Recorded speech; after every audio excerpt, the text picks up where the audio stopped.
Johnny master Telugu రాష్ట్రాల్లో ఇప్పుడు ఈ పేరు మోత మోగిపోతోంది. మొన్నటి వరకు డాన్స్ మాస్టర్గా ఎన్నో సినిమాలకు కంపోజ్ చేసిన జానీ మాస్టర్ నేషనల్ అవార్డులను కూడా అందుకున్నాడు. అందరితో కలివిడిగా కనిపించే మాస్టర్ను ఇప్పుడు లైంగిక ఆరోపణలు చుట్టుముట్టాయి. జానీ మాస్టర్పై అతని అసిస్టెంటు మహిళా కొరియోగ్రాఫర్ లైంగిక వేధింపుల కేసు పెట్టి గత కొంతకాలంగా తనపై పలుమార్లు జానీ మాస్టర్ అత్యాచారానికి పాల్పడ్డాడని 21 ఏళ్ల మహిళా కొరియోగ్రాఫర్ కంప్లైంట్ ఇవ్వటంతో జానీ మాస్టర్పై 0 ఎఫ్ఐఆర్ నమోదైన విషయం తెలిసిందే. ఈ కేసులో కొరియోగ్రాఫర్ జానీ మాస్టర్పై పోక్సో కేసు నమోదైంది. తనపై ఎటువంటి చిన్న రూమర్ వచ్చినా వెంటనే మీడియా ముందుకు వచ్చి క్లారిఫికేషన్ ఇచ్చే జానీ మాస్టర్ తనపై ఇంత పెద్ద అలిగేషన్ వచ్చినా కనీసం బయట కనిపించకపోవటంతో సైబరాబాద్ పోలీసులు జానీ మాస్టర్ కోసం గాలింపు చేపట్టగా ఫైనల్ గా బెంగళూరులో పోలీసులకు చిక్కినట్టు ప్రచారం జరుగుతోంది. అయితే ఇప్పటికే ఇలాంటి ఆరోపణలతోనే ఆయన గతంలో 6 నెలల పాటు జైలు జీవితం కూడా గడిపినట్టుగా తెలుస్తోంది. ఇదిలా ఉంటే కనీసం జానీ ఇంతవరకు ఈ విషయంపై స్పందించలేదు. మౌనంగా ఉన్నాడు. అతను ఎంతో ఇష్టపడి చేరిన జనసేన పార్టీ సస్పెండ్ చేసింది. డాన్సర్ అసోసియేషన్ ప్రెసిడెంట్ విధులకు దూరంగా ఉండాలని ఫిలిం ఛాంబర్ కూడా ఆదేశాలు జారీ చేసింది. అయినప్పటికీ జానీ మాస్టర్ స్పందించకపోవటం ఇప్పుడు రాష్ట్రంలో హాట్ టాపిక్ అవుతోంది. 2 తెలుగు రాష్ట్రాలు తన గురించే మాట్లాడుకుంటున్నా జానీ మాస్టర్ స్పందించకుండా ఉండటానికి కూడా రీజన్ ఉంది. ఎవరైతే తనపై కేసు ఫైల్ చేశారో ఆ అమ్మాయితో పీకల్లోతు ప్రేమలో పడ్డాడు జానీ మాస్టర్. తమ బంధాన్ని పెళ్లిగా మార్చుకోవాలనుకున్నాడని తెలుస్తోంది. అక్కడే కథ అడ్డం తిరిగింది. అప్పటికే జానీ మాస్టర్ లవ్ మ్యారేజ్ చేసుకున్నాడు. వారికి 2 పిల్లలు కూడా ఉన్నారు. ఎంతైనా తను ఉండగా మరో పెళ్లి చేసుకుంటా అంటే ఏ భార్య అంగీకరించదు. జానీ మాస్టర్ దగ్గర అదే జరిగినట్టుంది. కుటుంబంలో చిన్నపాటి తగాదాలు. ఇవన్నీ చూసి ఆ అమ్మాయి దూరం జరిగింది. అక్కడితో జానీ మాస్టర్ ఆగిపోయి ఉంటే కథ ఇంత దూరం వచ్చేది కాదు. కెరీర్ పీక్స్లో ఉంది. కానీ జానీ మాస్టర్ కాస్త డిప్రెషన్లోకి వెళ్లాడు. అప్పట్లో కొరియోగ్రఫీ చేసిన సినిమాల సెట్లో జానీ మాస్టర్ డల్ మూడ్లో కూర్చొని ఉండటం చాలామంది గమనించారు. అది ఇప్పుడు గుర్తు చేసుకుంటున్నారు. తను డల్ మూడ్లోకి డిప్రెషన్ మోడ్లోకి వెళ్తే ఓకే. అక్కడి నుంచి ఆ అమ్మాయి పనిచేసే వర్క్ ప్లేస్కి వెళ్లి ఆమెను పిలవటం, ఇబ్బంది పెట్టడం, ఎంబ్రాసింగ్ సిచ్యువేషన్ క్రియేట్ చేయటం, ఇది చూసి అవకాశాలు వెనక్కిపోవటం ఇలా రచ్చరచ్చ ప్రారంభమైంది. దీంతో అమ్మాయి విసిగిపోయింది. ప్రేమించేవాడిని ఇష్టపడుతుంది.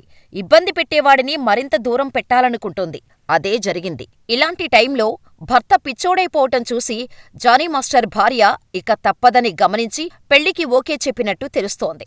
కాని అలా పెళ్లి జరగాలంటే మతాలు అడ్డు. దానికి మళ్లీ మరో మార్గం. అది కూడా పరిస్థితిని మరింత దిగజారేలా చేసింది. మతం మార్చుకోవాలని ఆ అమ్మాయిని ఇబ్బంది పెట్టడం మొదలుపెట్టాడు.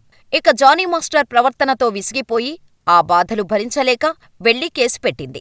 ఈ ఇష్యూపై తాజాగా టాలీవుడ్ హీరోయిన్ పూనమ్ కౌర్ రియాక్ట్ అయ్యారు. జానీ మాస్టర్ను విమర్శిస్తూ ఓ సీరియస్ ట్వీట్ కూడా చేశారు. ఇకపై జానీ మాస్టర్ను ఎవరూ మాస్టర్ అని పిలవొద్దు. మాస్టర్ అనే పదానికి కాస్త గౌరవం, విలువ ఇవ్వాలి అని అందరినీ విజ్ఞప్తి చేశారు. ఆ ట్వీట్ పెట్టిన కాసేపటికే త్రివిక్రమ్ గురించి మరో ట్వీట్ చేసింది పూనమ్ కౌర్. త్రివిక్రమ్పై గతంలోనే మూవీ ఆర్టిస్ట్ అసోసియేషన్లో ఫిర్యాదు చేశా. కానీ సినీ పెద్దలు ఎవరూ పట్టించుకోలేదు. నన్ను రాజకీయంగా ఎన్నో ఇబ్బందులకు గురిచేశారు. సినీ పెద్దలు ఈ విషయమై త్రివిక్రమ్ను ప్రశ్నించాలి అని పూనమ్ కౌర్ ఎక్స్లో రాసుకొచ్చారు. అయితే మరి పూనమ్ కౌర్ చెప్పినట్టు త్రివిక్రమ్ మూవీ ఆర్టిస్ట్ అసోసియేషన్లో ఫిర్యాదు చేసేంతలా ఏం చేశారు? ఈ విషయం సినీ పెద్దలు ఎందుకు బయటకు రానివ్వలేదు? పూనమ్ కౌర్ని రాజకీయంగా ఇబ్బంది పెట్టడం వెనుక ఎవరెవరున్నారు అనేది తెలియాల్సి ఉంది. ఇదిలా ఉంటే జానీ మాస్టర్ని సినీ పరిశ్రమ నుంచి బహిష్కరించాలని Telangana BJP MLA Raja Singh demand చేశారు. జానీ మాస్టర్కు డేంజర్ ట్రీట్మెంట్ ఇవ్వాలంటూ బీజేపీ ఎమ్మెల్యే రాజాసింగ్ సంచలన వ్యాఖ్యలు చేశారు. జానీ మాస్టర్ది లవ్ జిహాదీ అన్నారు. ఆయన ఇంకా ఎంతమంది అమ్మాయిలను మతం మారాలని ఒత్తిడి చేశారో విచారణ చేయాలని డిమాండ్ చేశారు బీజేపీ ఎమ్మెల్యే రాజాసింగ్. ఇలాంటివి చేసిన వారిని కఠినంగా శిక్షించాలని కోరారు. ఆయన పరిశ్రమకు నల్లని మచ్చ తెచ్చే ప్రయత్నం చేశారని, జానీ మాస్టర్కు మర్డర్ చేసిన వారికి ఇచ్చే ట్రీట్మెంట్ ఇవ్వాలని కోరారు. జానీ మాస్టర్ను అరెస్ట్ చేసిన తర్వాత మర్డర్ చేసేవాళ్లకి గానీ, దొంగతనం చేసేవాళ్లకు గానీ ఏ విధంగా ట్రీట్మెంట్ ఇస్తారు? ఆ విధంగా ఈయనకు కూడా ట్రీట్మెంట్ ఇయ్యాలని నేను పోలీసు అధికారులకు కోరుతున్నాను అని బీజేపీ ఎమ్మెల్యే రాజాసింగ్ అన్నారు. రాజాసింగ్తో పాటు మరికొందరు బీజేపీ ప్రముఖులు జానీ మాస్టర్ కేసుపై స్పందించారు.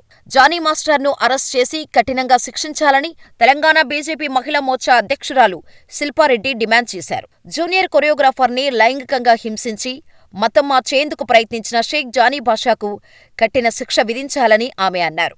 మతం మారాలని ఒత్తిడి చేయటం లవ్ జిహాదీకి సంబంధించిన కేసేనని చెప్పారు. బాధితురాలు ఫిర్యాదు చేసినా జానీని ఇప్పటివరకు అరెస్ట్ చేయకపోవటం దారుణమని శిల్పారెడ్డి అన్నారు. సినీ ఇండస్ట్రీలో ఇదంతా చూస్తుంటే కేరళ ఇండస్ట్రీలోని హేమ కమిటీలా ఇక్కడ కూడా ఒకటి ఏర్పాటు చేయాలేమో అనిపిస్తోంది. మరి జానీ మాస్టర్ ఇష్యూలో తప్పు ఎవరిది అని అనుకుంటున్నారో మాకు కామెంట్ చేసేయండి.